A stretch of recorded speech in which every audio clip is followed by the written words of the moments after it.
Halo, selamat pagi, siang, atau sore, atau malam semuanya.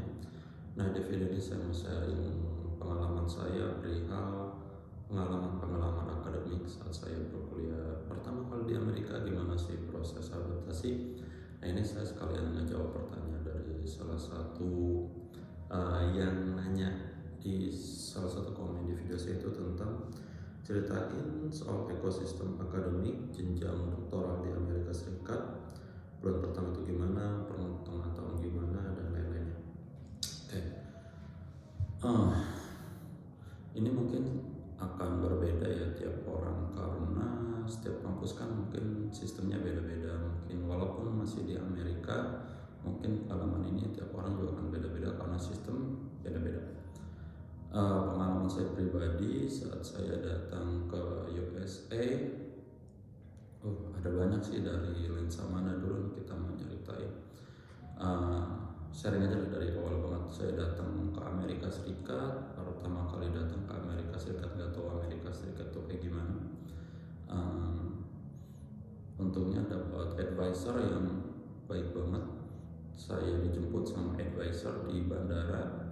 Terus saat itu advisor nyantai banget pakaiannya, pakai lagi ya cuma pakai jaket gitu, hoodie kalau nggak salah, sama celana pendek. Terus ngejemput, terus kalian ajak keliling-keliling kampus karena tempat tinggal saya itu dekat sama kampus juga, dan kebetulan bandara juga nggak jauh-jauh banget sama kampus, 20 menit lah kurang lebih kalau naik mobil. Terus sama advisor, untungnya advisornya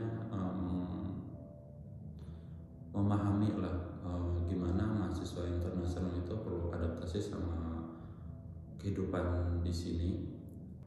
Beliau juga bilang kalau saya tuh perlu adaptasi dulu, jadi nggak terlalu jangan ambil pusing dulu tentang masalah penelitian.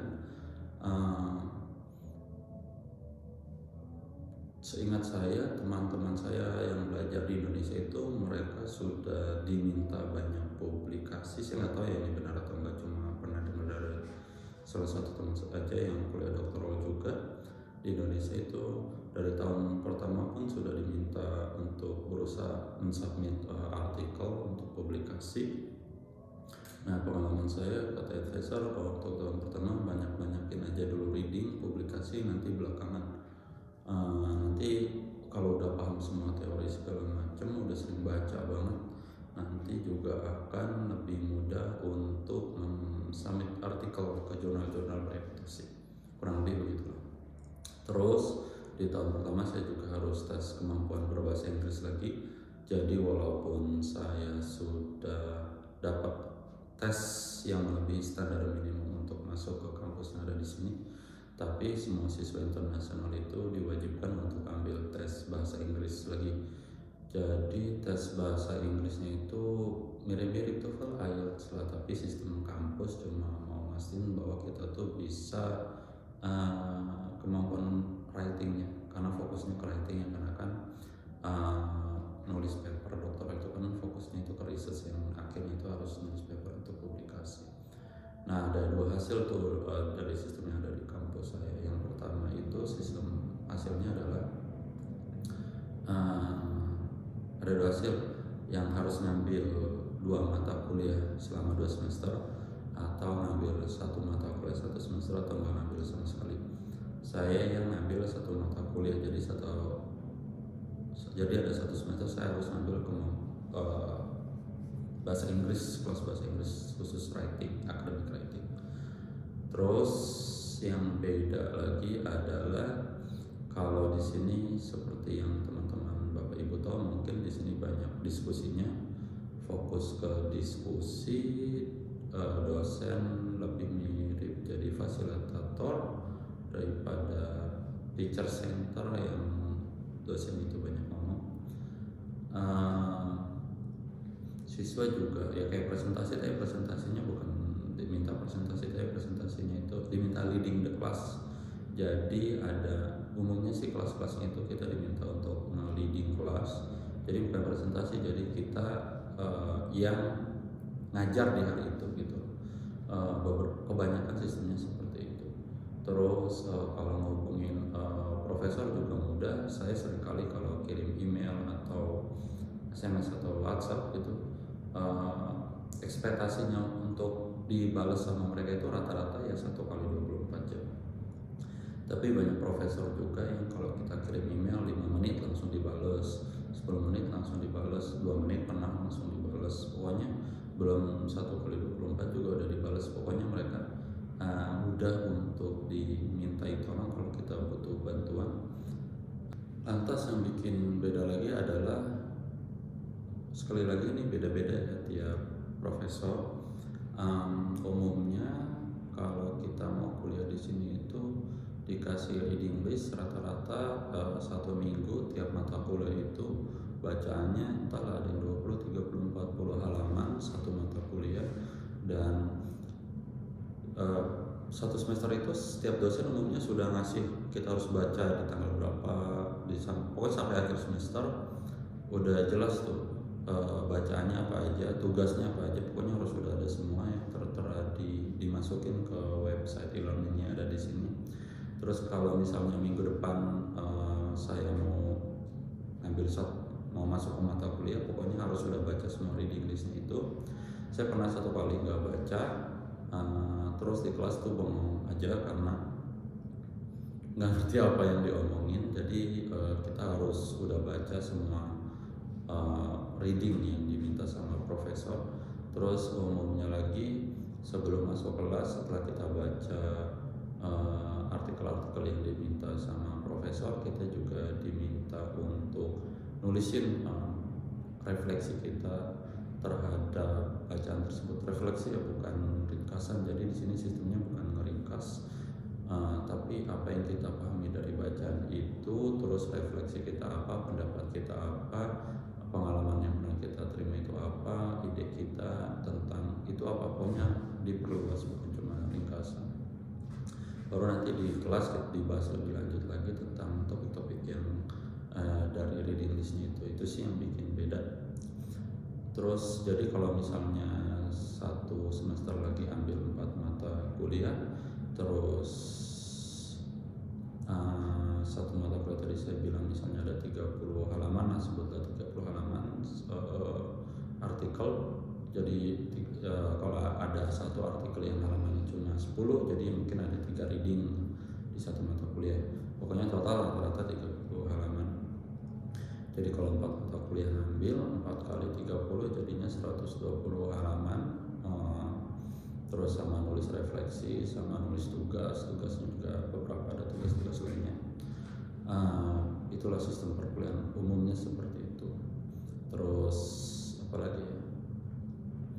Yang bikin beda lagi itu adalah kalau di saya nggak tahu di jurusan lain. Ini kan tadi pertanyaannya kayak di pertengahan tahun gimana? Nah, pertengahan tahun di sini kalau di jurusan saya di kampus saya ada di Fakultas Pendidikan, saya di jurusan STEM Education, Science, Technology, Engineering, Mathematics Education, fokusnya di Mathematics Education. Nah, semua jurusan yang ada di hampir semua yang ada di jurusan yang berada di Fakultas Pendidikan itu nggak ada ujian tengah semester sama nggak ada ujian akhir semester, kecuali mata-mata kuliah yang butuh hitungan itu baru ada UTS dan mungkin ada UASnya juga.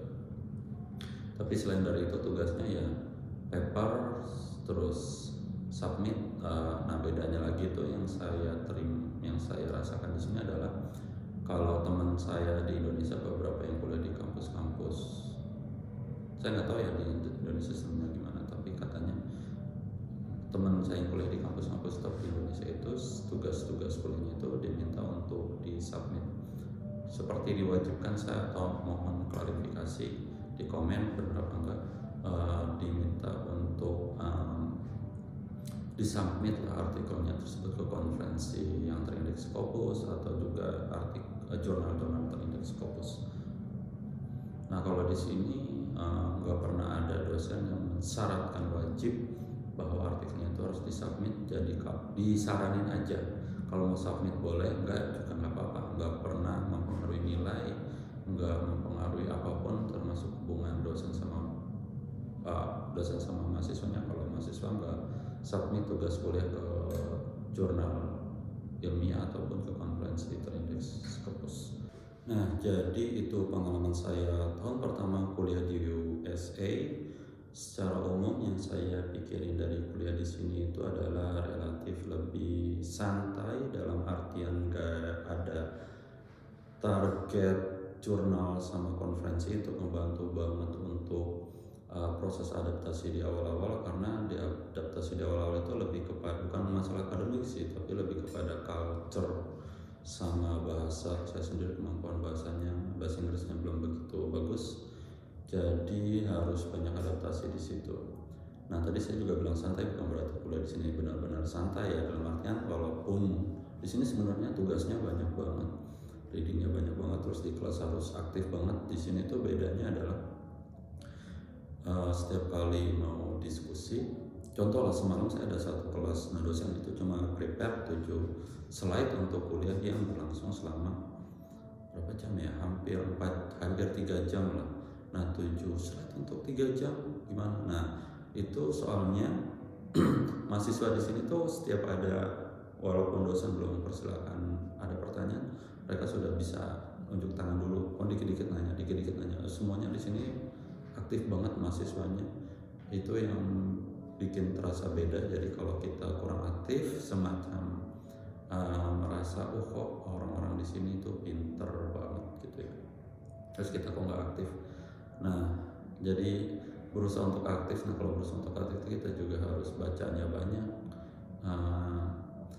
terus harus paham banget sama materinya, terus readingnya banyak, terus kemampuan analisisnya itu benar-benar suka di apa ya, mungkin semacam suka diuji sama dosen. Kemampuan critical thinkingnya juga kalau lagi diskusi itu benar-benar harus kita tunjukkan lah saat lagi diskusi gitu.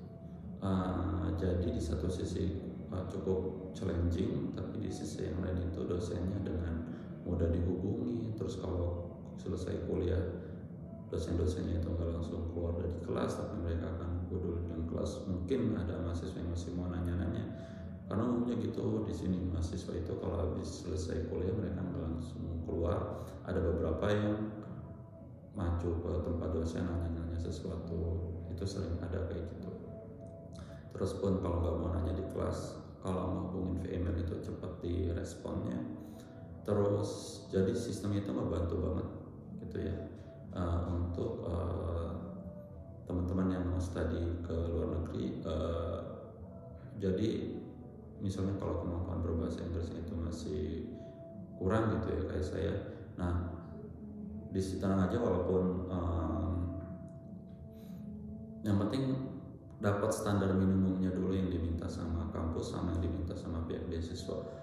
Nanti di sini akan dibantu banget, entah dikasih pelatihan, entah nanti ada kelompok-kelompok berbahasa Inggris di sini ada banyak. Terus semua siswa internasionalnya itu juga baik-baik banget. Sistemnya ngebantu, profesornya juga ngebantu, jadi recommended banget untuk studi ke sini. Jadi kalau bisa apply terus aja beasiswa yang ditargetkan.